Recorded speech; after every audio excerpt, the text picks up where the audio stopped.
Welcome back to the Last Word Podcast. As always, I'm Jay. And I'm Rabbit. And thank you, everyone, for listening and just staying in touch and staying tuned and keeping in touch. And as always, just a reminder to like, comment, subscribe, whatever you're listening on, if you're on YouTube, like it, subscribe. If you're on Spotify, remember to follow us. SoundCloud, do the same. And thank you, of course. Thank you always for all the support. And if there's any questions and concerns, they can be sent to lastwordapparel@gmail.com. So, Merry Christmas! This is our Christmas episode. If that's not obvious already. Yeah. Technically, right now it's December 24th. Christmas Eve. Exciting, hopefully. I mean, we're kind of talking to our future selves here. So I hope by this time next week we are happy and excited and it's a good time. Yeah, well, this will come out on Christmas Eve. Yeah. Obviously, we're recording it beforehand because we won't have time on Christmas Eve to do won't, that. We won't be here to. Well, we'll still have our equipment with us, but we're not going to record and edit and release a podcast. Not on Christmas Eve. No. Right, and that's my point. But I hope everyone's doing well today, this evening, whenever you're listening to it, and I hope this holiday is treating you well. I know it's been a hell of a month. Oh my god. It's been crazy. But I would like to think by now it's better, hopefully, at least for today. And I know this podcast is going to be a little more positive than the last one. Yeah, I think so. We're going to talk about some holiday traditions, some stuff that we liked as a kid, some stuff that we do now. Mm-hmm. And just overall how we feel, what we want, what we love about Christmas. Yes. What we don't like. Yep. We're going to go through everything Christmas. Positivity and Christmas. Let's do this. Woo! So where do we start? What were Christmases as a child for you? What were they like? Which ones do you remember? Well, I mean, I remember a lot of Christmas. Like I said, I think in the first few podcasts, life as a child was not very good, actually. And I remember a lot of good times, mm-hmm. a little bit more than bad, but, of course, like, bad tend to stick out. But Christmas and Thanksgiving, around those things, mm-hmm. usually were always really good. In fact, I don't really remember my parents arguing or fighting during those times. Mm-hmm.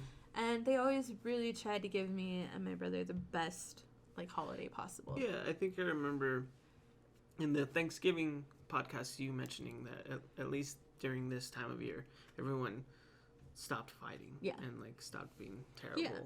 And so that was really apparent during those holidays. And my dad is part of the same tribe that I am, and he gets the same benefits from that tribe. And so he would spend most of his Christmas bonus, if not all of it, on us. And everyone else. So, I mean, that was always really good. I always usually got everything that I wanted. That's awesome. Yeah. Do you have any notable Christmases that you remember? Like a Christmas day?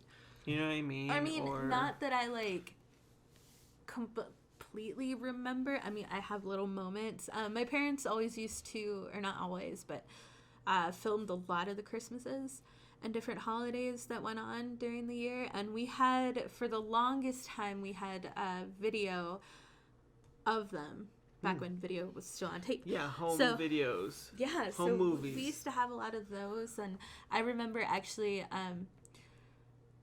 I remember specifically when I got my Simba, stuffed animal. Yeah. I used to be really into The Lion King. And I still am. That's my favorite Disney movie ever. And I had to have been 3. Mm-hmm. And I remember opening that stuffed animal. And I still have him. Yeah. I'm 27 and I got him maybe when I was 3 or 4. Mm-hmm. I still have him. Simba. Yeah. And I got him at Christmas and there was video of it. So I don't remember that mm-hmm. as a child. Right. But I remember it as looking back on it because it was on video. Right. So that's really notable for me, especially considering that I still have this stuffed animal and that I have dragged him from house to house when we lived in Wisconsin, but all the way to New Mexico, to Arizona, back to New Mexico quite a few times. Yeah. I still have him. And who knows where else after this, right? Right? It's awesome. At some point, I want to restore him and I want to give him to our kids, but he might be too. Yeah. He's gross. He's gross looking. He's like missing an eye. As a kid, like what about Christmas as a kid? Like, why did you like Christmas? Like, well, I love that all my family was together. You know, my dad was a truck driver, a semi-truck driver, so he was gone for 3 weeks at a time, and then he would come home for a weekend, and then he'd be gone for like another 3 weeks. Okay. You know, and he worked different jobs. The one thing, even if he was a really hard worker, he couldn't keep a job. So he was constantly like changing to different truck driver jobs. So there'd be some times where he'd be gone for a week, come home for a weekend, be gone for a week, come home for a week. Just different, different varying schedules like that. Right. But he was gone for long periods of time. So this is like the one time that, you know, he was here, or well, that he was home. Right. So that was always really awesome. There's always a lot of good food and nothing like your family, but you know, we had ham and Still we had, counts. right, and we had wild rice, we had fry bread, we had, which I've still never had. I know. Because, like, I've had fry bread, but the fry bread here for the Native Americans in this area is different than your fry bread. It is a little different. And I've still never had it. Okay, we've been going through this for the whole, like, duration of our relationship. It's been 10 years of this. Stop. You've never made it, and I'm not going to stop until you make it. Okay, well, it's not a complicated recipe. And like you said, it's different. Here, it is very similar to our tortilla. It's really, I would say. Oh, sopapilla. It's bigger and it's fluffier for sure. So like diameter, it's bigger, right. And fluffier. It's fluffier. And if you know what a sopapilla is, then you can understand that, and then it, you know. But in Wisconsin, how we make it is it's a little bit smaller. I would say like maybe no bigger, maybe than a bagel or something. A bagel. Bagel. Bagel. Shut up. And it's kind of thin. So yeah, and it's not a super complicated recipe, but to get it down just right takes a lot of practice and a lot of time. And I would say that, you know, the recipe is really simple. It's, you know, mostly like, you know, flour and, you know, baking powder and just normal stuff like that. But the execution of folding the dough and getting the oil just right, it's a little different. So I do need a fry bread recipe, which I have never gotten, but I should. And I should make it. I should make it. My mom used to make batches of it. And yeah, usually during the holidays. I mean, the big ones that I remember were before Thanksgiving, because those were like, you know, our rolls or our buns or something like that. Yeah. And then during Christmas too. Right. And like we would just snack on it too, because you could just put like butter on it. You can put jelly. You can put peanut butter on it if you want. It's bread. Yeah, it's just bread, and it's fucking amazing. So, yeah, I mean, we used to do stuff like that, and have our whole family around was some of the best parts. And I mean, getting presents and stuff was always a good thing, you know, for a kid. Yeah. But a lot of it was just like getting to spend the time with my dad, because then my dad would just sit in the living room and watch, you know, movies or football, and that was kind of cool just to get to sit with him. Sometimes my brother and I think these were right in the beginning days of like playing video games, so sometimes my brother and I would play video games. We would watch movies, and then I'd like go help my mom cook, and those are some of the best parts, is just being able to have my family around, just everyone being in the same place. Yeah. For just a day or two. My grandparents would eventually come too, but they lived about 45 minutes away. It's pretty far. Yeah. And I don't remember them always coming Mm-hmm. for Christmas. I remember, like, we would just see them a different time. Mm-hmm. But, yeah. So we touched a little bit on all of it. Notable foods, was it fry bread, ham? Yeah, we never wild cooked rice. anything, really necessarily traditional to Christmas. Well, ham, right? Well, ham's, yeah. So we cooked ham. Did you ever have cookies or anything like that? Or was it Yeah, just every mostly once just in a that? while. Every once in a while, it was a lot of savory stuff, but we would have some sweets. And I don't remember my mom making cookies or like buying them. I think we would make cookies, but I just don't remember a lot of that. So what you remember the most is just the little moments. Yeah, having my family together and eating food. It's, And it was a lot of savory food, but well, it doesn't matter. I mean, yeah, that's the moments, right? That's what matters. Yeah. Again, we touched on it a little bit, but do you have any notable gifts that you remember? Yes, like yes. moments or the gift itself? Yes, Good or bad? I do remember, and they're all good. Yeah, I've never been like, I've never been disappointed by any gifts that I've gotten, but the ones that I really remember, I don't know how old I was, but I remember really close to Christmas, I asked Santa for a dollhouse. And I remember that I would incessantly ask like my parents to like make sure that Santa knew or someone else knew, my grandparents, like that I wanted a dollhouse. And when I was a kid, when I was a little girl, I had this huge obsession with Barbies. Like all of that. Like I had so many Barbies, and you look at me now and you would never think that I was ever into dolls. Nope. You'd think that I was always like a nerd or something or whatever, but no, I loved Barbies. I loved dressing them up. I loved the clothes. I loved the little shoes, doing their hair, cutting their hair off, like, and all of that stuff. But I loved Barbies, and so a dollhouse just made sense. And I remember, now this is an actual memory, I remember going to the mall and going to see Santa and asking him for a dollhouse. But that was the only purpose, is to go and see Santa. Right.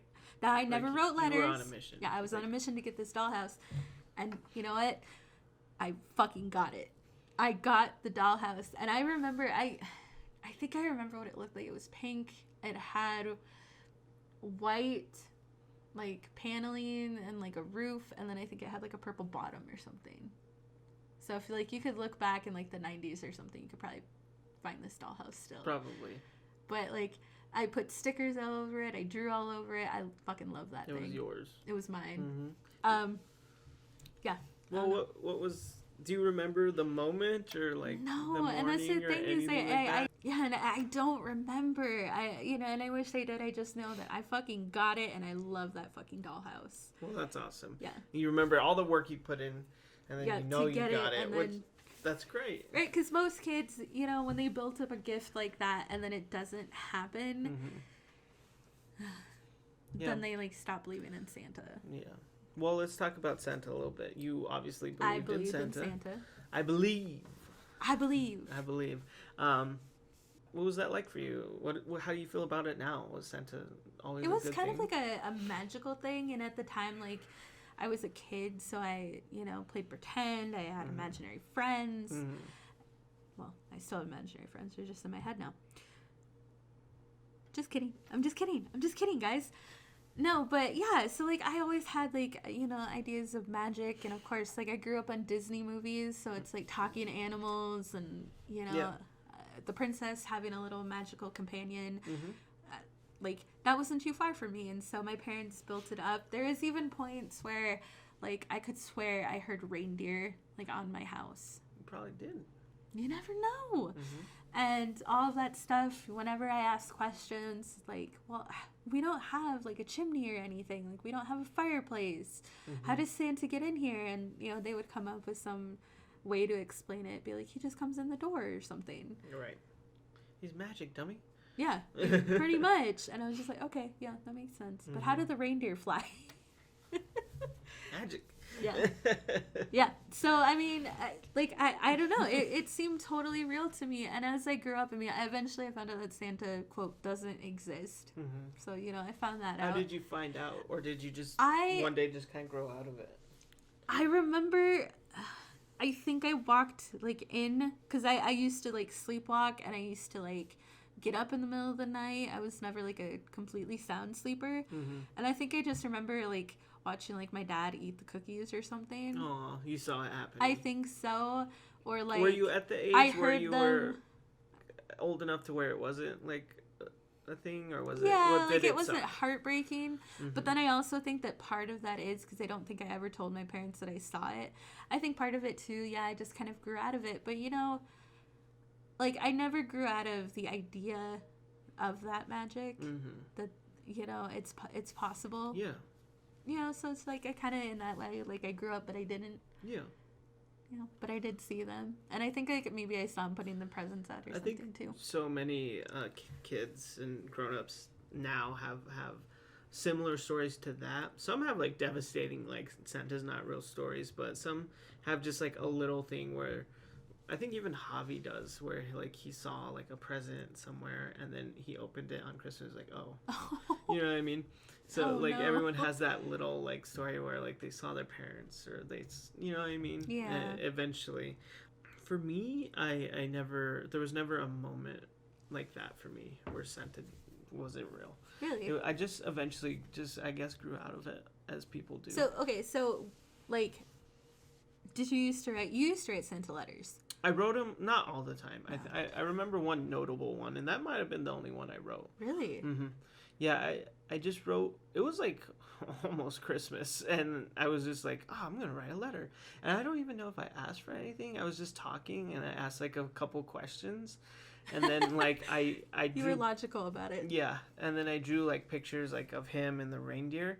And then on a separate piece of paper, I had old Halloween candy, and I taped it, and I said, and it was like a Jolly Rancher, and I said, for your elf, and then like like something else, like mostly hard candy, because I didn't really like hard candy, so like another Jolly Rancher for Mrs. Claus, and like I had like separate candy labeled for who, like for Rudolph, and like and this one for you. That is the cutest thing ever. And then I guess I just sent it off. I don't really That's remember really cute. what happened after that.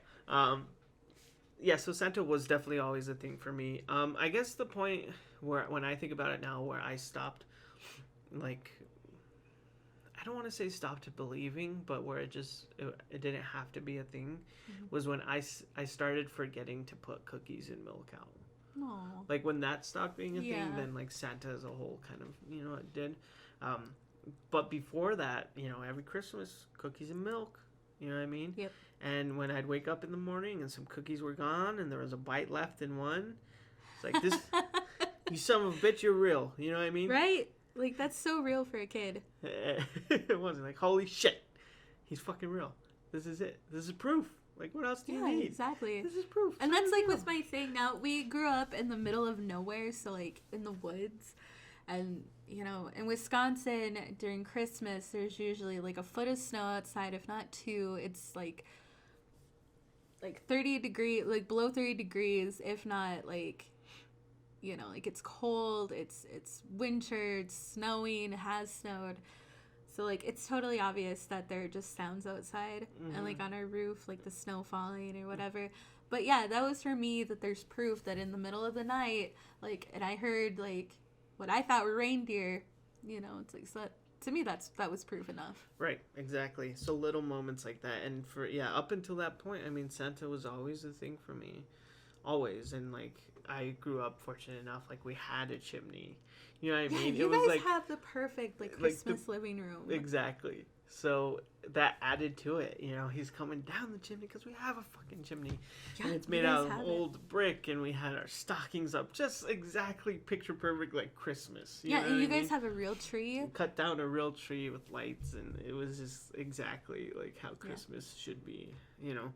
So yeah, it was always, Santa specifically was always a thing, and even to this point, like, I love Santa and the thought of Santa and just the belief.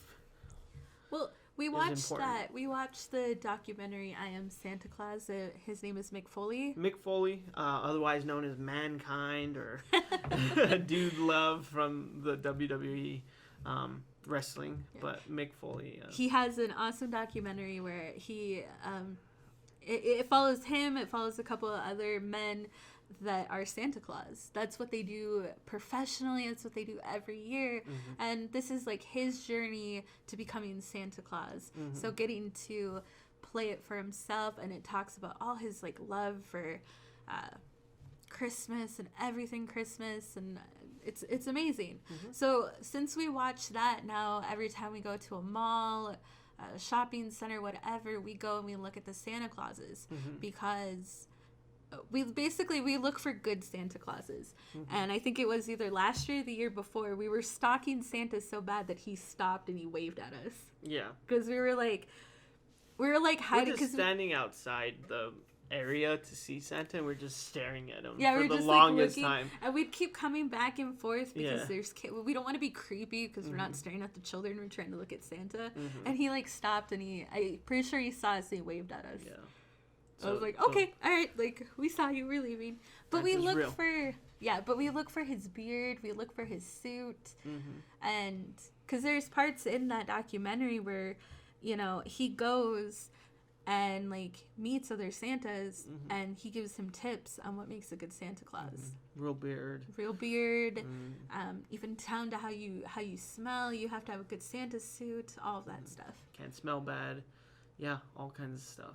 It's very cool. Yeah. So we look for all of those things still in a good Santa. Exactly. And I don't know. I mean, how do you feel about like some people nowadays like not wanting to tell their kids Santa's real because like it's lying to the children and stuff like that? I think that's all bullshit. I do too. Just because like there's so much, obviously, and we know this because we kind of got harsh realities, because I think both you and I and probably a lot of other people, I mean, we have very big imaginations. We're still very much kids. So, like, there's so much, like, reality that's going to come in their lives eventually. It's like, why not let them believe in this? Yeah. Why not let them have this one? Right. You know, because as long as it's not harmful, you know, of course, like, there's stories of kids, like, getting beaten up when they're in, like, elementary school for still believing in Santa or, you know, that kind of stuff. As long as it's not causing harm, I don't think there's harm in letting your kid believe in Santa. Yeah, I agree. And then as they get older, you know, like I said, just making it a feeling. Just making it, you know, an idea. Yeah. So it's definitely something that we're going to, let our kids believe. Yep, I agree. Definitely. Why not? I mean, there's so many more, like, harsh realities that are going to come to them. Yeah, they're just going to face so much bullshit, obviously, at some point in life that, like, let them believe in something, you know what I mean? Fuck.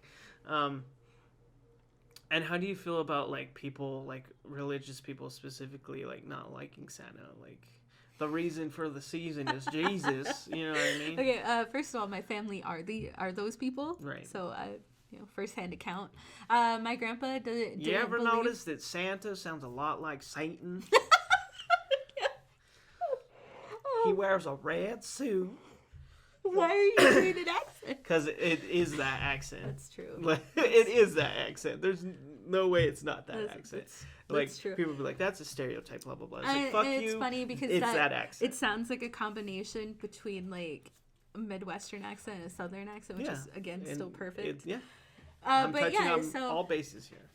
Topical comedy. I don't know if it's topical. Anyway. So, God rest my grandpa's soul here, but no, he believed God in rest ye merry gentlemen. Ooh. Yeah. He was very Christian, even more Christian than my mother, which very obvious. He believed in Christmas, but only as the birth of Christ. Right. And he didn't like Christmas trees. He never allowed a Christmas tree in his house.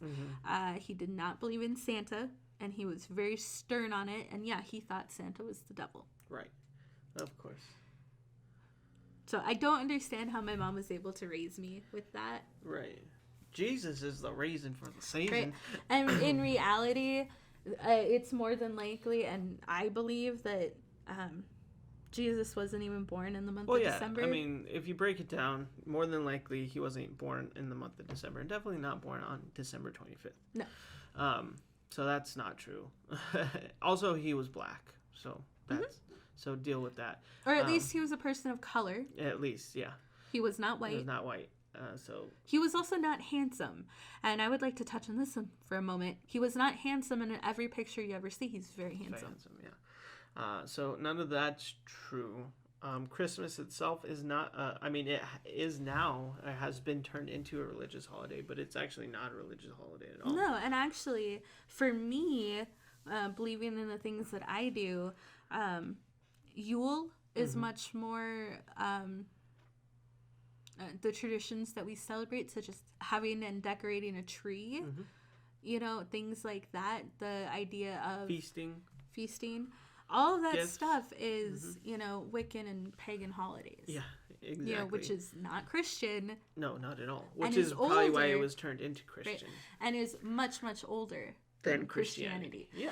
So, I mean, well, just to talk on that a little bit, you know, the whole idea of a Christmas tree.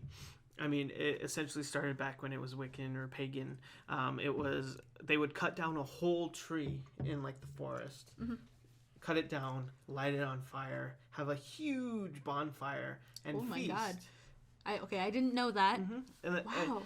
They'd have a huge bonfire and feast with the whole tree. And that's what they would do. Okay. And that's where the term Yule log came from. Yeah, okay, so now I know Yule. That. So it just eventually evolved throughout the years, because when people, like Victorian times, when people started having homes and stuff like that, they would still get a tree, but there was no electricity or lights. They would put candles on the tree. Yeah. So in some way, it was still a form... Talk about fire hazard, though. Well, definitely. In some way, it was still a form of that old tradition, lighting a tree on fire. The tree's in the house, and technically it's kind of on fire, but you know, it's candles. Yeah. But they do all the same things, give gifts and feast.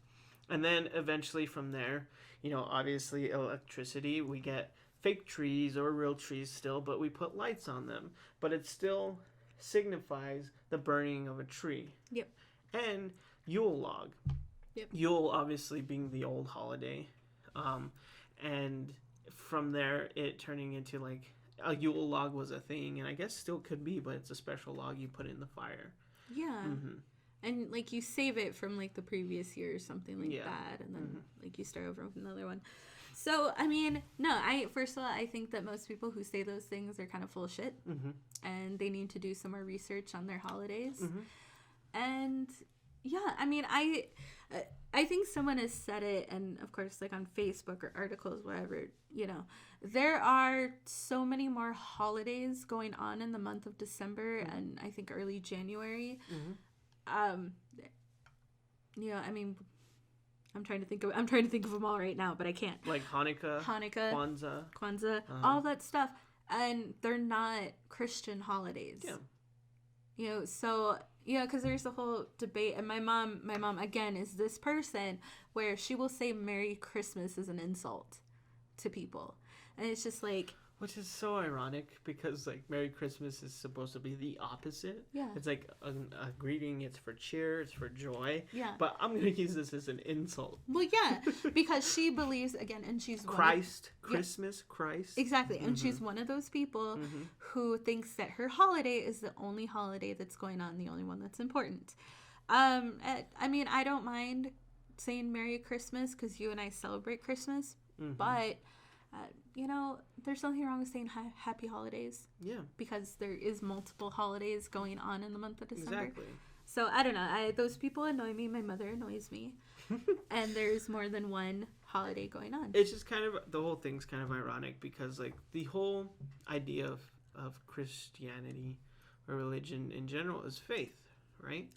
Is believing in something greater and bigger when you can't see it, when you don't have proof. It's faith. Yeah. And so is Christmas.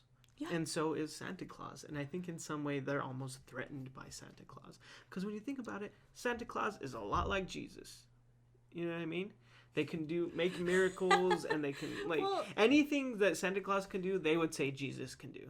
You know what I mean? They could. They would. Right. And they have. You know what I mean? Right. So I think they're, in a lot of ways, a lot of them are threatened by the thought of something else. Yeah. The thought of belief in something else. Which you know is what I mean? most stereotypical Christians. And I don't understand why, if you are a Christian or you are religious, why you can't bring those things together. Yeah.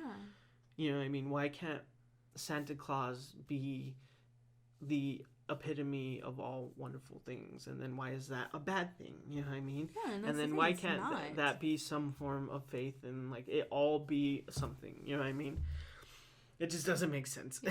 And it's very ironic the way people who follow Christianity treat Christmas. It's pretty insane to me. Yeah. And coming from those people, those types of people, and having to hear that just about every other time I call my mom during the month of December. Mm-hmm. Yeah. Or seeing her Facebook posts, it kills me. It kills me so much. During Thanksgiving, I saw a picture that my mom shared, and I'm pretty sure she shared before, and I had to send it to Joseph. And Joseph and I both have one of those moments where we're just like, this pisses me off. Mm-hmm. But it was a sign for like fall and for like Halloween, where it said like the only ghost in this house is the Holy Ghost. And both Joseph and me were just like, you mother, can you just leave one holiday alone and let us have this? They don't leave any holiday alone. No, and that was my mom. And like, for Halloween, they're definitely not gonna leave it alone. And then they can't leave any holiday alone. No, they can't. And it was so perfect that it was my mom who shared that, and then I shared it with Joseph, because Joseph and I both got the instant frustration of that. So that's the tone that my mom's always had. And yeah, it's ridiculous. It's like, can't you believe what you believe and someone else believe what they believe and not shove it down each other's throats, especially now, this time of year. It's Christmas. Please don't talk to me about Jesus again, please. You know what I mean? Again. You know what I want for Christmas? For you to not pray for me. For you to not tell me about Jesus. That's what I want for Christmas. An Xbox would be nice. A TV that's compatible with an Xbox. That's from The Office. I don't want a fucking Xbox. Sorry, salty. Another PlayStation controller. That'd be nice. A hard drive for your PlayStation. Let's just list from here on out everything we want. This is the rest of the podcast is just gonna be our Christmas list. Another. No. I'm just kidding. That would be horrible. No, guys, there's nothing that I want. I have everything that I need. You can't see her face right now, but it's a smile, but it's not like it's a pretty sarcastic smile. Sarcastic. It's pretty sarcastic. It is not sarcastic.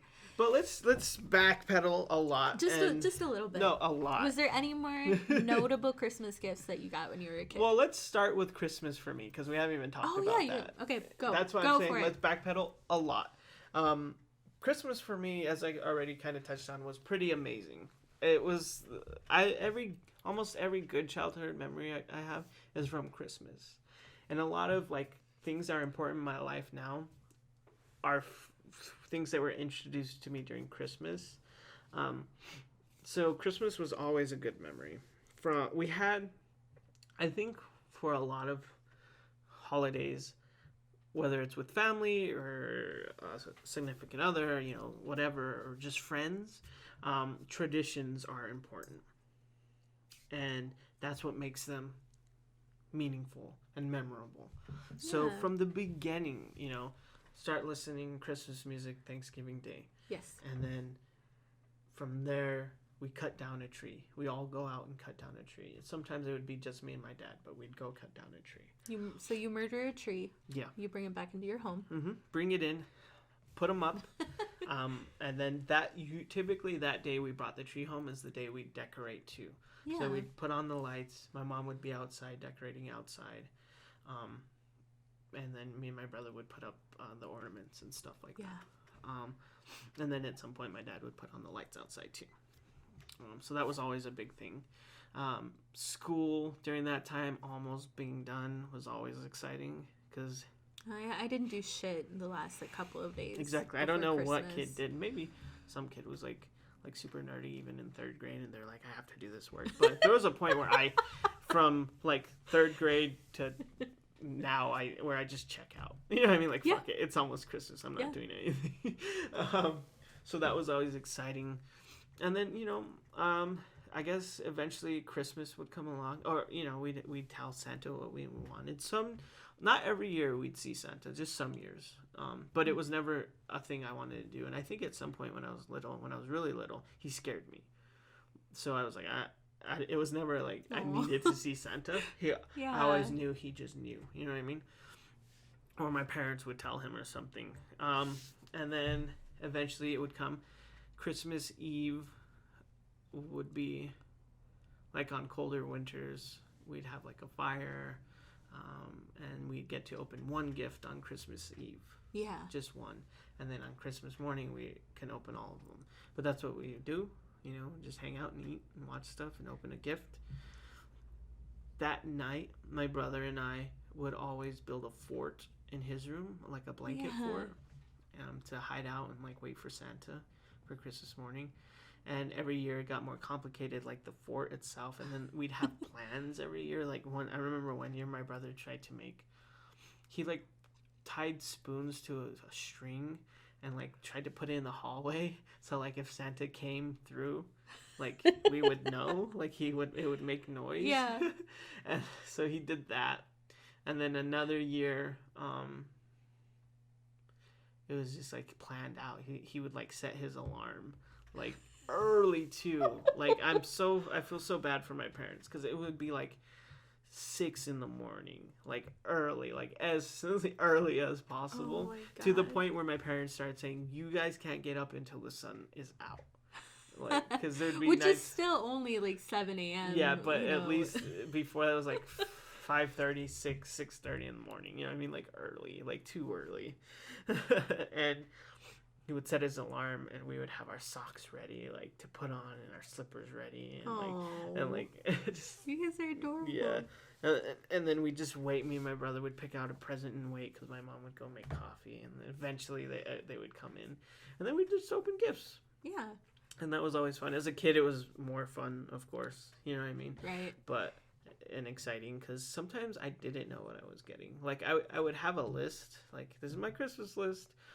But I would get other things sometimes, like more. Yeah. And so that was all exciting. Like, there'd be an extra present. I'm like, I didn't ask for this shit. You know what I mean? What is this? What is this? And like Socks? open it, and like it'd be something awesome. And our stockings were always full. Aww. And it was always magical, because they weren't full the night before. Christmas morning, they were full. It's like Santa. You know what I mean? Again, right. He really pulled through this time. Exactly. And there'd be little things in the stockings, and it was just great. Always a good memory for Christmas. Even little things that didn't have to do with Christmas. Like, for some reason, every time the Christmas tree was up and there was lights on it, I always had the urge to get out my big crate of plastic Army Men and play underneath it. So that was always a thing for me. Oh, wow. That's cool. I don't know why. All right. Yeah, I get it. So even non-Christmas things, like, I remember, you know what I mean? We're attached to it somehow. So Christmas was always pretty good.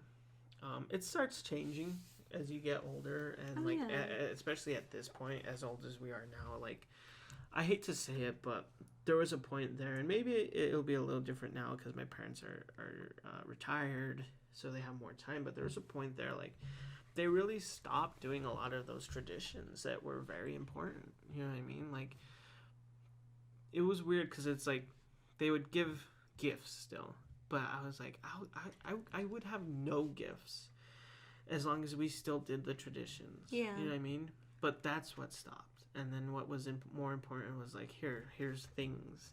Yeah. It's like, I don't care. Like, I don't want the money. I don't want whatever it is. Like, I just want to make cookies again. You know what I mean? I want to. Yeah. Like, those were, in the end, what became more important to me. And those, for a second, there were things that weren't happening. Yeah. You know what I mean? Or we wouldn't have Christmas at home. It'd be, in another city, it wouldn't be traditional. You know what I mean? Yeah. And so, I don't know. That's, in the end, I guess what mattered to me, and what matters to me now. Yeah. Is the traditions and the effort. And like I said, maybe now with them being retired, they have more time. Those things will continue or come back. You know what I mean? Because that's all that matters at this point for me. So yeah, but most of the time, especially as a child, Christmas was amazing. It was so magical. Yeah. So magical. No, I remember stuff like that too. And then notable gifts for me. I mean, I always got everything I wanted. Always. Yeah. I never didn't get something I wanted. I remember one year, though, I asked for something specific, and then, like, me and my brother each opened something. It was Christmas Eve, and I opened a present, he opened one, and I got a gift, and I was like, oh, this is cool, this is what I wanted, and then he opened one, I was like, and it was a gift that I wanted, and I was like, wait a minute. I asked for that, though. You know what I mean? Yeah. I was like, and so, but I never knew if he asked for it too and they got it for him and not me. Right, or if they mixed them up. Right, or if they mixed them up and they weren't sure. But I was like, that's the one I wanted. So I was like, what the hell? You know what I mean? Like, what is that? I wanted that one. I didn't want it. But, I mean, it didn't matter. It really didn't. But as a kid, I was like, wait, I asked for that. Yeah, wait a second. Yeah. Oh, and that was another thing. We would have gifts under the tree during Christmas Eve because, like I said, we'd open a gift. Yeah. But Christmas morning, there'd be more. There's always more. Yeah. Did your parents? Yeah. Did you do your whole, or did your parents do the whole thing where, first of all, when they went Christmas shopping and you would be home, did they tell you to go hide somewhere and not come out until they've gotten everything in or gotten stuff in? Like if they did their shopping? Yeah. No, they were always pretty good about hiding. Really? Mm-hmm. No, because my parents would come in from Christmas shopping.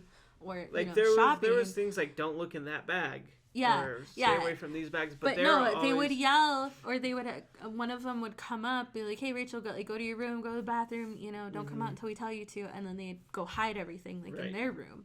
Right. And then there was the wrapping sessions too, where they would lock their door, and then they. I mean, my parents were always good at like hiding things and double bagging things and stuff like that, so we would not see. Yeah, we knew there was something, but we couldn't see. And then of course, when they would wrap presents, it'd be in their room and door closed, and we couldn't go in, and you'd hear like that shh and the tape and, the tape, and then you're just like, what the hell? Right, what are they doing in there? So kind of, but they were really good at. Yeah, no, and I remember my parents doing stuff like that. But notable gifts. At my youngest age, similar to you, I got a teddy bear that I call Boo Boo. It's a little stuffed polar bear. And I got him. My grandma got him for me, and I still have him today. And he's all beat up. Oh, he is rough looking. His eyes are all chewed on from when I was a kid. His nose is chewed up because I chewed on it when I was little. He's missing fur, and he's so thin, and like I don't even know what he looked like beforehand because that's. But I still have him today too. Similar, just like your Simba. So that was. Yeah, they're pretty rough looking together. Like they look very similar. Mm-hmm. So that was obviously like the first notable gift. Got a Super Nintendo, and that was like my introduction to like video games. Nice. Super Nintendo. It was for me and my brother. It wasn't like just me. Played Super Mario World and Super Mario Kart, F-Zero, Mortal Kombat 3. They bought us Mortal Kombat 3 because they knew my dad bought it, and because he knew we liked Mortal Kombat. Yeah. But they didn't know like the violence in it and the blood and the fighting and stuff like that. It makes a lot of sense though that your parents wouldn't know. Yeah. Mm-hmm. Did they still let you play it after they found out? Yeah, we still played it. Oh my god. And it was great. So we had Mortal Kombat 3, which was super violent on Christmas. It was so good. Those are really good memories. Eventually got a PlayStation 1 for Christmas. Which was also just the same. Had Spyro. I think I got like Twisted Metal or something. Yeah. But not one of the good ones. It was like just Twisted Metal 4 or some bullshit. Like, and it's just so. But I remember Spyro more than anything. Playing Spyro on Christmas morning was like a huge thing. And then eventually PS2, Xbox 360, all that stuff, Yep. you know. And then, but that time I was like older, so it was like, it's not that it was less like magical, but Yeah. it was more expected, which is I guess kind of shitty. But still enjoyed them all, you know, getting my Xbox and playing Gears of War, or my PS2 and playing, I think Twisted Metal Black probably, which was a great one. There was a Star Wars game called Bounty Hunter. That was a good one. So yeah, all stuff like that. Lots of nerdy things. And then when I was a kid, it was just a lot of random toys, like action figures, Spider-Man. Yeah. Everything. Yeah, I got everything nerdy. Of course. Spider-Man. I never was into G.I. Joes. They didn't move enough for me. I liked, you know what I mean? That's cute. Yeah, I was like, what? They don't do anything. You just like stand them up. You know what I mean? But just every nerdy toy, like Star Wars toys, Spider-Man toys, you know, any X-Men stuff, Power Rangers, all that stuff. Yeah. I got, of course, like I said, I got a lot of Barbies and a lot of the cool ones. Because, like, I got Barbies, like, all year round, but, you know, for, like, my birthday and stuff. Yeah. But, no, like, I got the cool Barbies on Christmas. Really? Like, what was considered a cool Barbie? I got, like, I'm pretty sure I got, like, a mermaid. That's pretty cool. Was it the one that her hair changed color? I think so. That's dope. Maybe. I don't remember. I wish I remembered. I know 1 year, too, I think I got the horse Barbie. Or the Barbie that came with a horse? With a horse. Wow, that's fancy. I think so. I was a child that didn't care about Barbies, and even I knew, like, the horse Barbie. Yeah. That's a big deal. I think I got a lot of princesses, too. Because, of course, I was obsessed with princesses. Yeah, I remember getting a lot of Barbies. Like, that was usually if I didn't have a list or if I didn't tell my parents what I wanted or what I was thinking, usually Barbies and stuffed animals was always very satisfying. And one year, and I asked for these, though, were these giant, like, stuffed animals. And we actually saw them recently when we went. A super Target in El Paso. And they're these huge, like... Not life size, but like child size, like literally, like stuffed animal tigers. The giraffe was like 6 foot tall. I never got the giraffe or anything, but I got the tiger. I got a lion, lioness, like, you know, like I got all of them, and they're huge. I don't know how they wrapped them. I don't know if they had they came with boxes or they had to go get them, but I had 3 of them. Nice. And I don't remember what these huge stuffed animals. So that is one notable gift. Definitely. That I got. Yeah. I'm remembering more now too. I think I got one time I got an RC car, like a remote control car. I want one of those. A remote control car, and it was like one that was like being advertised, of course, and it had a weird shape to it. I think it might have only had 3 wheels or something. And it was red and it had a weird curve to it, and like if you would hit a button it would jump, like it would like flip. Yeah. And that was it. That was it. It was really cool. And when I was really little, I didn't even ask for it. They got me this like another car thing. It was called Monster Highway, and it was like electric controlled cars on a track. That you couldn't move them off the track. You would just hold it down, and you would race the cars. And it was like a Hot Wheels set, but you know, electrical on the track. And they would go through turns, and there would be like things in the way. And in the middle of it, there was this like big one-eyed monster who would move its arms back and forth, and an eyeball would go in between his arms, kind of like a weird putt-putt thing or something. Oh yeah. And so you would have to make it a jump through it and not hit the eyeball and make it to the finish, and it was really fun. Like I never asked for it, but then I'm like thinking it was monster oriented, so like, and I wonder like why I like that stuff now, or like why I like creepy things now. You know what I mean? It's like like my parents didn't shy me away from that stuff. Yeah, like, were you at some point were you like really into monsters? I always have been, but I never asked for that. You know what I mean? So it's not like I asked specifically, I want a monster thing. Yeah. Because on that note, 1 year I got, like, Stretch Armstrong was like a big thing. But in the 90s, they started making other versions of Stretch Armstrong. I don't know what you're talking about. Stretch Armstrong is this dude who has like corn syrup in him, and you just stretch him. That's what he does. He's a toy. He looks like really muscly. He has like blonde hair. You just stretch him. Oh. That was his whole deal. You just Nice. stretch him. And I had a Stretch Cool. Armstrong, but one Christmas they did a toy line of like his enemies, like his villains. And you could stretch them, but it was this weird thing. They had something inside of them where you pumped them with air, and they got all like stretchy, but they got like crackly too at the same time. I had a red one. He was like very monstery. And then one year there's another toy where they're monsters. There was a Frankenstein, a Scream looking monster, and then something else, like probably a werewolf or something.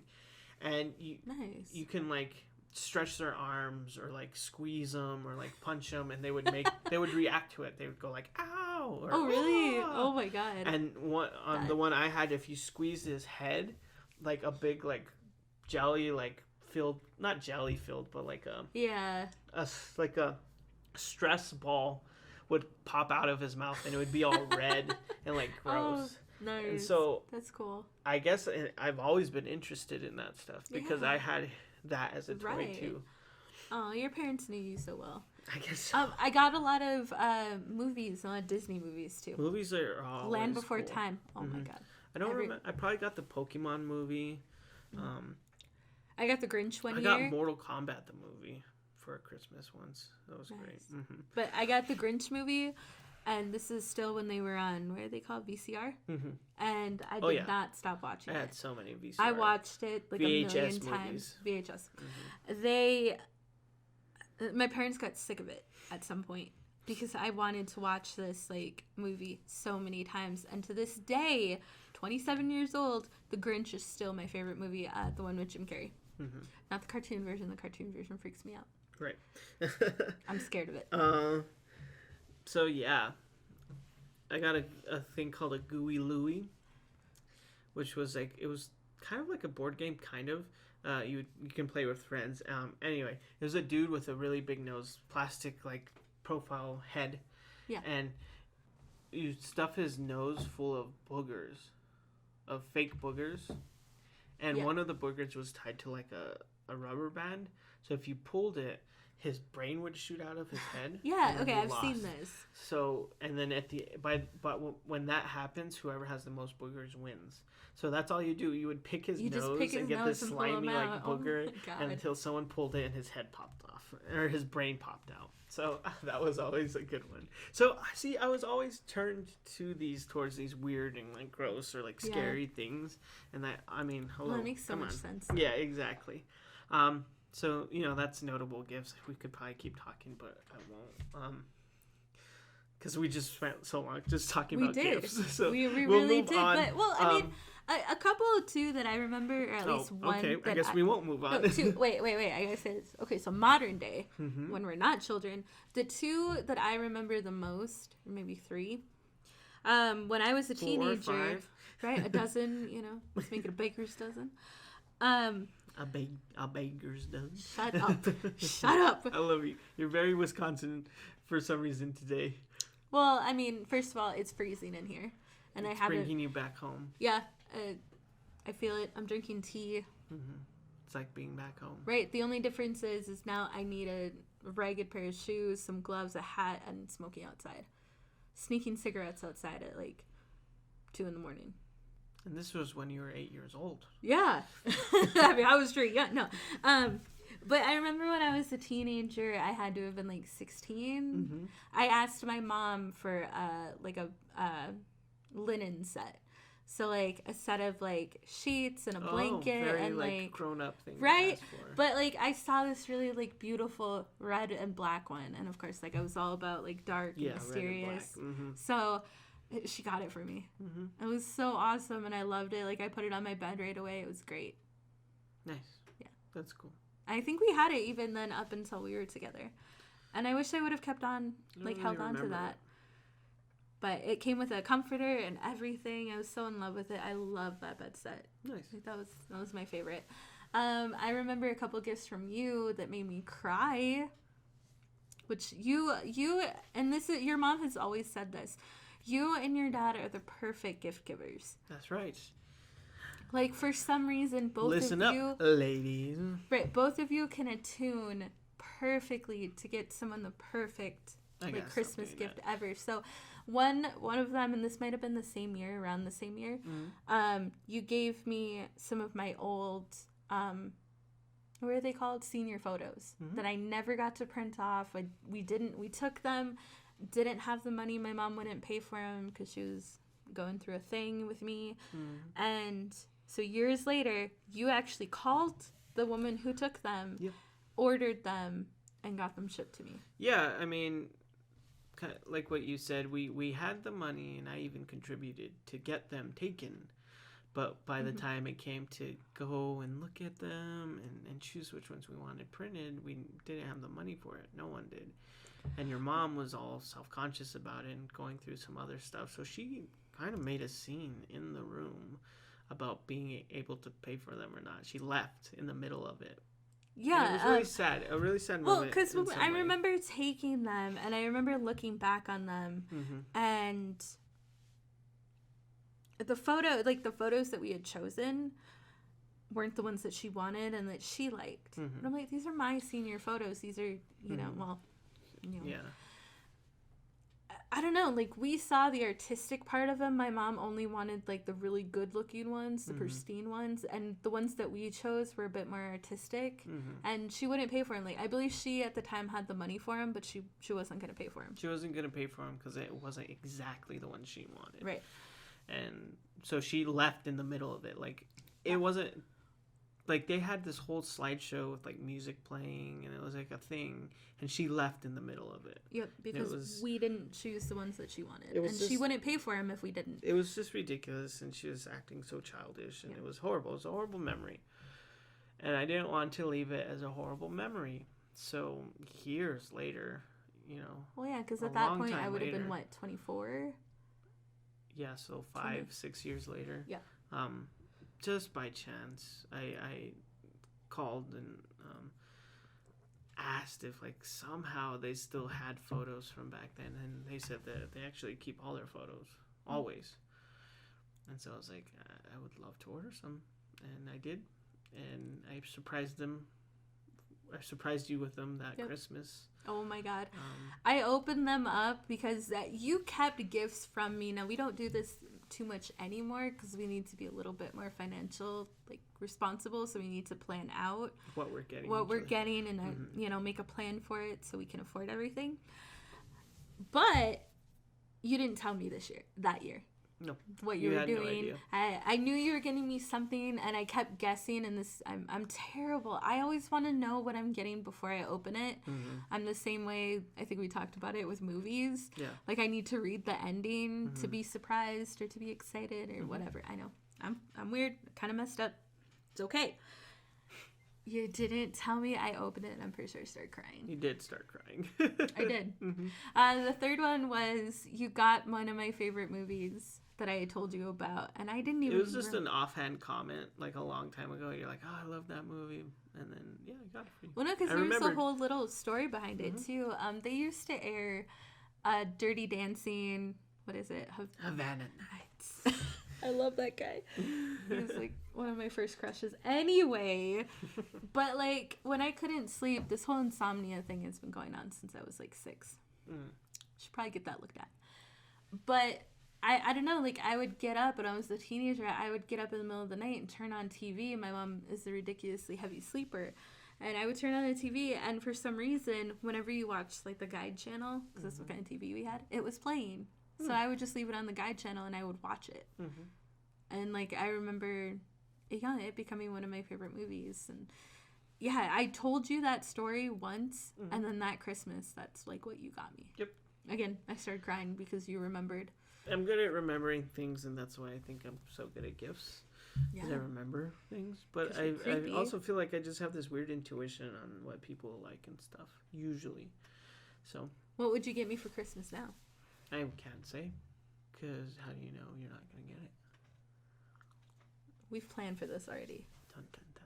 Are you serious? Because I didn't get you anything for Christmas. You don't have to get me anything. Oh, my God. Well, now I do. Now I have to get him something for Christmas. But moving on from gifts, thanks the podcast. what I'm trying to do is move away but from anyway, gifts. so those are what significant Christmas gifts that I remember. Thank you for mentioning those. Those are really great. Yeah. Back to my Christmases in the past. Oh, we're still... Gift number 10. No, food. Food is what I want to talk about. Definitely talk about You talked about food. notable food. Food is huge for Christmas, but specifically Mexicans during Christmas. Yep. Bizcochos. Oh my God. My grandma would make them for the longest time. She would make them, even to the point where my brother had her come into his first grade class to show the class how to make bizcochos. It was like a thing. She always made bizcochos. I mean, eventually she couldn't anymore. Definitely can't now. I thought she remembers. So my mom does now. And so bizcochos is a huge part of Christmas. Oh, it is. For those who don't know what bizcochos are, they're just they're a Mexican cookie. Essentially, they're Mexican wedding cookies. Yeah. But they're also served, at least in southern New Mexico, for Christmas. And maybe just New Mexico in general for Christmas. They're just really good. Sugar cookie any special event, holiday. Bizcochos. Yeah. Right. And then, so sweets, bizcochos, it was a tradition to make sugar cookies, and me and my brother would decorate them, with homemade icing. So that was always a thing. Cutting them out with cookie cutters, putting them in the oven, that was always a thing. We would always, because my parents were teachers, they would always, and my dad being a principal most of that time, or a superintendent most of that time, they would always get, sweets made for them, from other teachers for the holidays, as gifts. You know what I mean? So homemade fudge, chocolate covered pretzels and peanuts. Little turtle thingies. Yeah, turtles, other cookies, just so much stuff. It was always really cool. My mom, I remember one year, for a Scholastic book fair, which is a whole other thing, I bought a book that was called Santa's Favorite Cookies for my mom to make cookies for Christmas specifically. And from that, she always made lemon bars after that. She got the lemon bars recipe for that. So lemon bars were always a big thing. Still are. Well, yeah, they still are. It's my favorite thing. But because we come down for Christmas, and then Christmas is so close to your birthday. So it's just 4 or 5 days after. So she always makes a couple of batches and sends us home with some, because it's your birthday treat. Right. And they're really good. Yep. So lots of sweets, all kinds of sweets. Cordial cherries, those little cherries, chocolate covered cherries. My dad used to be obsessed with them. My dad too. That's where it came from. My dad used to try to buy as many as he could. Yep. To stock up. Chocolate oranges, which is still a big thing for us. And a lot of these things are new sweets for me. Yeah. I didn't know chocolate oranges existed. Yeah. I wish I did. So a lot of sweets, but then savory stuff. There was always red chili and tamales, or tamales, depending on how you say it. But well, the correct way is tamal, right? Well, if you want one, it's a tamal. No, that's what your mom's always said. If you want one, if it's plural, tamales. But a lot of people call a tamale as one. Oh. And it's tamal. Tamale or tamales is plural. Oh, interesting. So if someone's like, I want a tamale. It's like, no, not exactly, but okay. Anyway, always red chili, always tamales. Always. Yeah. And then Christmas Day was ham. My mom would just make a ham, a bunch, 2 hams. Yeah. And that it was ham and bread, and that was it. Yeah. And as a kid, that was great. Even growing up, that was great. But now I'd be like, can we have some mashed potatoes or something too? I don't want, ham is good, but I don't want just ham. You know what I mean? Yeah. Give me a side for it too. But whatever, it's good either way. And then the next morning, you make ham and eggs with that ham. It's it just continues. What does she do with the ham and the beans and stuff? Frijoles charros, which is another Mexican dish. It's ham, She cooks the Christmas ham in beans with like chopped up jalapenos and onions and just all in one thing. It's so good. And she'll usually do that the day after Christmas. Yeah, so good. For breakfast. So good. So food's always a big part of. Yep. And then again, I remember helping my grandma. She was the one who used to make the tamales. Yeah. You know, she was the one who made the bizcochos, and she was the one who made the tamales. And I remember helping her as a kid making tamales too. And so that's definitely a good memory that just comes from food. Yeah. And she used to make special ones for you too, right? Yes, well, there was a point where it was too hot for me. Like, as a kid, I was like, I can't eat this shit. Like, it's hot. It's spicy. So she would make them special for me, where it's mostly masa, which is the corn, Yeah. and a little bit of meat in the middle. Just a little bit. Or sometimes no meat. There was always meat. It was just like a little bit. Just a tiny bit. Aw, that's cute. Yeah. Because I didn't want them hot, so she did them for me specially. Aww. Because I was a special boy. Yeah. So that was, I feel like Christmas passed in a nutshell. You know what I mean? Well, so most of those, like I said, are absolutely new traditions for me. I have never, until I moved here, I had never experienced any of Never those had foods. tamales. I have, but really? they But were not like different. that. They were Right. different because my mom had friends that were Mexican, and I remember one of my mom's best friends is Patchy, and she's from Mexico, and she, of course, came here with her family a long time ago, and she would give us some, but they're very different. Well, yeah, I mean, any Mexican dish is different depending on where the person is from. Yeah. And new Mexican food is specifically different than any Mexican food. Yeah, but you know what? It is my favorite. And, now I can't imagine Christmas, I can't imagine holidays without some of this stuff. It wouldn't feel like Christmas to me. Yeah, I agree. I mean, Yeah, it's a very special and unique thing, because even southern New Mexican food is different from northern New Mexican food. And when I go home, I'll go home to Wisconsin. I try to at least, used to be once a year, and I'll stay for a couple of weeks just to, take it all in. I start craving and missing green chili, and they don't have the same green chili anywhere. No. So it's like when I want it in food, we just get it. I just put it in my food. Readily available. Yeah, it's readily available to me here, no matter where we go, or if we go out to a restaurant specifically, we get green chili everything. And it is not in Wisconsin. I miss it. So a lot of these traditions are now my traditions, and I want them. Yeah. And I want them for our life and our family. Right. So. Yeah.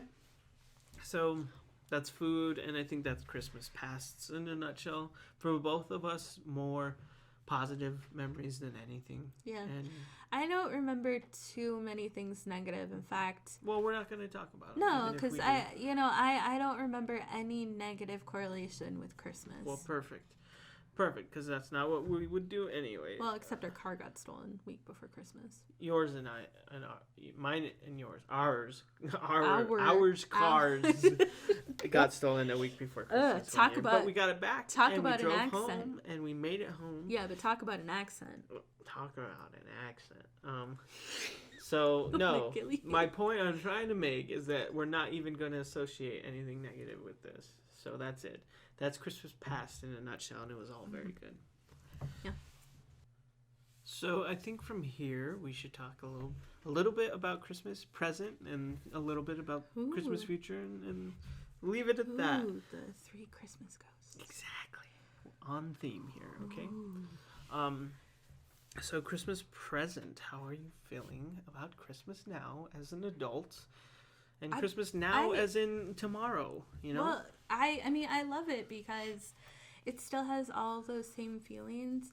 You and I decorate the day after, Thanksgiving. We decorate Thanksgiving. No, so this has always been a tradition in my family that after we eat Thanksgiving dinner, my dad and my brother would always go down, because we had a basement, and get all the Christmas stuff. And we had some really old Christmas decorations that I don't know if my mom still has.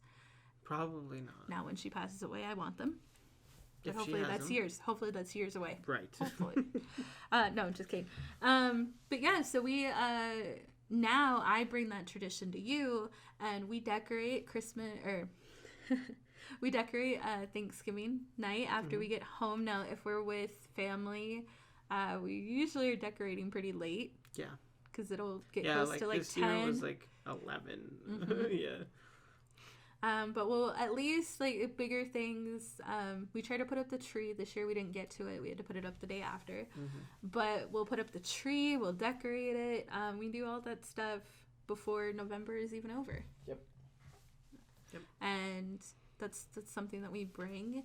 And no, I still love it. I love the decorations. It's kind of the same with Halloween.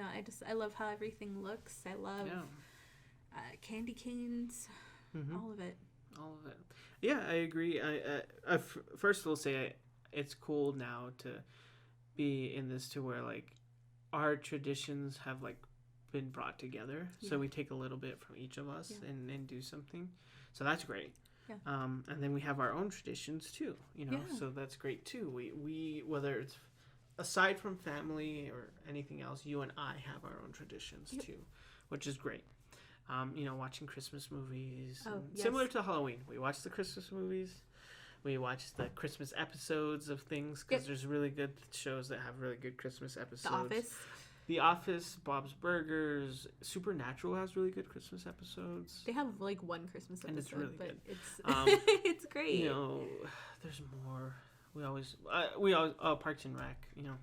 Christmas episodes. Yeah, it's always great. So we do things like that. I mean, I think we've watched a Christmas movie just about every other day since the beginning of December. Candles and scents too seems to be a big thing. That's a big thing. Everything has to smell like a tree or peppermint. Right. It just has to smell like Christmas. Yeah. Peppermint, trees, cinnamon, like all that stuff. It just has to smell good. So we have that sugar stuff. cookie, vanilla, all that stuff. And that's like things we do as far as Christmas. Now we've never, you and I personally, like in our own home, we've never had a live tree, but there's multiple reasons for this. And your parents no longer cut down trees. Will be the first year they don't. So, and we haven't seen the tree yet, but your dad says it's really good. Yeah, I guess we'll see. But I think our dog was drinking the tree water. Spicy tree water. Spicy tree water, we call it, because... my dad came into the room. He's like, I think Chief's drinking from the tree because I keep checking it. It's lower every time I fill it. Yeah. So I just always like to picture Chief aimlessly wandering around and then just see this tree and because he'll go and he'll sniff it. Even this year, I have found him in the corner where the tree is, sitting there and sniffing it. Yeah. So I don't understand him. But at least he's not the animal, or he's not a cat that will bother the tree, so it's good. Yeah. But he was just drinking drink the water. He was drinking the water, which didn't seem healthy. No, but he seemed to like it. Yeah, he seemed to like it. So those are a few things that we do as far as things as a couple. We do and traditions. Yeah, but Christmas for me now, as who I am now, and as being adults, at first I feel like was kind of a bummer, but now. It means a lot to me in a different way. Similar to how Halloween means a lot to me. The magic of it. The moment where everyone can just believe in a second and believe in themselves or believe in humanity. That one time of year, which it shouldn't be one time of year, it should be all the time, but where people can just be a little nicer, a little do kind things. Yeah, all those things, and that should be every fucking day, but at least it's once a year, I guess, and those are the things that matter a lot to me. Yeah, me too. Just the magic of it and the hope and all that stuff. That's what I like. And like I said earlier, I don't care about tradition, or I care about traditions. I don't care about things. I don't want the money. I don't want the gifts. Fucking keep them. Just give me the moments. That's what I want. Yeah. And that holds true with us, family, and friends. You know what I mean? Because we've even started getting traditions with our friends around this time of year, which is great. And things I'm looking forward to this year, So that's what it means to me now. It's about the moments, and it's about the belief and the suspension of disbelief, and just everyone being nice and stopping being assholes for a second. And even just for a day. And just being grateful. I think just being grateful for everything. That's what matters to me. Don't give me anything. Just give me moments. Like I said, just give me moments. That makes a lot of sense, and I feel that way too. A lot of the time, like I said, I don't really necessarily care about Christmas gifts, but just having those quality time with friends and family. And, like, I miss Wisconsin so much, like, because I miss the kids. Yeah. And I tried to give my mom money for the kids. This year has been kind of hard, and we're still waiting for my Christmas bonus, which seems technically we're not 100% sure you're even going to get it because of recent we're things. Like 90% sure, but the mail has taken its sweet time in getting it to me, so it's kind of just like up in the air. Well, with things recently anyway, with your tribe, that's a lot of that's up in the air. But I try to send my mom money for the kids, and she'll go Christmas shopping for them, and then she'll call me all secretively, and she'll tell me what I got the kids, what I got the kids. Yeah. So when they call me the next, like Christmas Eve or Christmas Day, and they're like, "Oh, thank you for the truck," or "Thank you for the doll," yeah. Or there is that meme of you and your dad being surprised at what you opened on Christmas Day. Accurate. So I try to send the kids money, and I miss being there because it's my family. I haven't had a traditional. What's our last names are all messed up. They're all different now. A traditional Reynolds Clark Christmas in a long time. So I miss that. I wish we could go up there, and I can't wait for the day that something gives here and we're able to choose where we want to have Christmas. Yeah, I agree 100%. Let's talk about that Christmas future. That's a big thing for Christmas future. Like you just said, can't wait for the day that something gives and we're able to choose where we spend our Christmases, or do both. You know what I mean? I know it's important to me as much as it's important to you about spending time with your family in Wisconsin, with our family in Wisconsin. And it's been a while since we've had a Christmas there. Yeah, I think pretty much since before we left, and we celebrated Christmas like 2 weeks early because I was leaving. And I would love to in the future be able to choose and be able to just go up there and spend a week with my mom during Christmas. And then and in that sense be able to a little bit go all out, right? Or at least meaningfully go all out. Be able to buy food and make cookies, even if it's just one batch of cookies with the kids. I do remember one year I was there really close to Christmas. It wasn't quite Christmas. I decorated gingerbread houses with the kids, which really I did most of it, and then they watched. But that's the same thing that you did with me last year. You had one last year, and I told you from the beginning, I was like, I'm not going to do it. I'm not doing this. I'm like, I want to do this.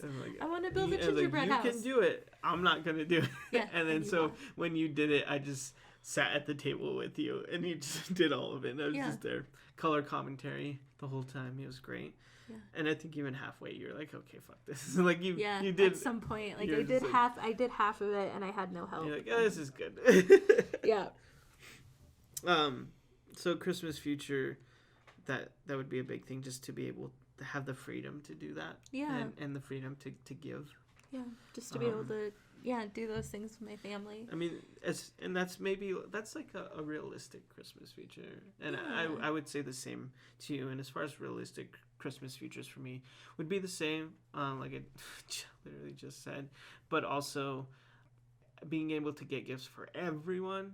And I know gifts aren't important, but I like giving more than receiving. Ooh. if you know what I mean. If you know what I mean. Get a little saucy. And any point, Not get a safe little for saucy. NSFW. Getting a little saucy, but in anything, like more, like especially gifts and stuff like that. You know what I mean? I love treating the people I love to things. And even now we try every year, at least every other year, to get our close friends something. And this year, again, we're trying, but if that damn Christmas bonus doesn't get here, it won't be until after. But no, I mean, we try to get our friends something small, something that we know that they'll really appreciate and that they'll really like. Yeah. And so that would be, for my Christmas feature, to be able to do that, but completely, you know what I mean, wholly, and to everyone. That would be amazing. Do you have any, like, ultimate Christmas feature? I think you and I have always said this, but one year being able to, like, spend Christmas in, like, New York or something, and just being able to do that, rent a really fancy hotel room, and, that's where we spend Christmas. Maybe bring family with us or friends, but being able to do that. Yeah. Now, we'd have to be really rich to do that, but if that were to be the ultimate dream, ultimate goal is to spend Christmas in New York. Mine, it would be similar. It could be New York, it would be anywhere, like a big place, and spending it, and like being able to bring everyone, I think would be great. Like my family, your family, the kids, all in one, and just give everyone like just an amazing Christmas. I think would be awesome, and to take care of all of it would be great. And like everyone, like I said, my family there, your family there, the kids. Oh my God, that nephews, would be our nephews and niece, and like even since this is the ultimate Christmas feature, like then our loved ones too, like so you and I, but maybe you and I and a couple other people, right? You know what I mean? We like, have some partners here too, and I mean that would too be having that full family, the amazing dream, and community, and that's it. Like, it's weird because like I said, Christmas presents aren't important to me, but I would love treating people to all of that. And giving that back to them. That. Or just something small. An ultimate thing would be, taking a trip, going to New York for Christmas, and like you said, just having that, and maybe it just being you and I, or just you and I and the people we love, you know what I mean? Or you and I and some family, or you and I and friends, like whatever. I would love that. That would be the most amazing, like, ultimate Christmas goal in the future. I just plan, I think what it comes down to after, this talking about is like, for me, I just plan to give it away. I want to bring that joy to everyone else, because that brings me joy. Yeah, me too. And making sure. I love much more seeing the look on, like, my nephew and niece's faces when they get their Christmas. Yeah, exactly. Yeah, that makes me really happy. And I'd love for us to have that again, definitely. To kind of, I guess, wrap this whole thing up, if you will. Wrap it up like a gift with a bow underneath the mistletoe. Oh my God, stop. I can't rhyme anything else. But before we do that, to start the wrapping up, what's one thing you would leave people with for this, like for Christmas? Advice, something where, because like Christmas isn't happy for everyone. Christmas can be really hard, or it's, with certain things happening now, especially in this month alone, like it's hard. What would you say for people who are a little cynical or a little unhappy? You know what I mean? Well, I mean, first of all, if you're looking for a gift to get me, I love anything flamingo related. I love art stuff. I like makeup. Anything like that would be fantastic. So thank you ahead of time. No. Oh my God. I'm kidding. I'm kidding. That's awesome. But for me, it's just like no one who is that cynical is going to just love Christmas because you give them advice. I think that there's a lot of underlying stuff that they need to deal with. So for the most part, it's like, if you're really that negative about Christmas, please stay away from people who are really happy and positive during this time of year. But, if you don't have traditions with your family, or if you don't have traditions with the people that you love right now, make them. Make something up that you want to do to make it Christmas for yourselves. Make Christmas your own. Right. Or for yourself. Yeah. Or for friends. Right. I mean, if you want to make Christmas presents, do it. If you want to just put up a tree, even if it's a really small tree. You and I started off with a really small tree. Yeah. It's like, so make Christmas your own. put your own style in it. Put it, make it your own traditions, even if, you don't have them. Right. And make it, with your friends if you have to. Mm-hmm. Or if you'd prefer. Yeah. Or if your idea of a really good night is sitting at home and watching movies, watch all your favorite movies. Mm-hmm. Make popcorn, get snacks, get food, and just watch a bunch of movies. Or if your idea of a good time too is still, playing video games, make that your tradition. Mm-hmm. And I think that would be a good portion of my advice. If you don't like the traditions that you have now, or you don't like the idea, or you're really just not feeling it, make it your own. Do something that you love with the people that you love. If you don't love anyone, spend time with yourself. Do self-care. On this day, or if this day is really hard for you, don't force yourself to do something you don't want to do. Yeah, absolutely. So I think that'd be a good portion of my advice. I agree with that completely. I would say I think Christmas in its purest form is about care, and that can also mean self-care as much as giving to others, give to yourself. Christmas in its purest form is about care and love and joy and happiness. So find that, and hold on to that, because that's what it's about. Get those moments, whether it's for yourself or with yourself or family or friends, whatever. And remember that everyone can easily get so wrapped up in what I guess society wants you to think Christmas is, and what it should be, and don't fall into that. You know what I mean? Remember what matters, and if you're doing things because you feel obligated, don't do them. Do them because you want to. Give because you want to. Give because it brings you joy. And if it doesn't, then don't do it. Exactly. Don't do it. And hold on. Don't go broke. Don't go into debt trying to get people the perfect gift, or trying to make everyone happy. Perfect gift is moments and love and care and laughter, and honesty, all those things. So give that. Perfect. And give it to yourself if you need it. And that's it. And hold on to it, because it's going to be a new year soon enough. And it's easy to forget. So hold on to it now, through tomorrow, through the fucking new year, and on until we're here again next year. Yeah. Hold on to that. So thank you. Thank you, everyone, for listening. Thank you for being here with us on this Christmas Eve.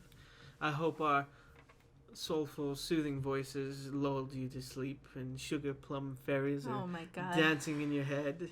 And this is over. The click of reindeer hooves are on the roof. No. I love you guys so much. Thank you for listening. This has been the Last Word Podcast. This is the podcast Apple didn't want you to hear. Please take care of yourselves. Please take care of each other. Merry Christmas. And we'll see you guys next time. Later.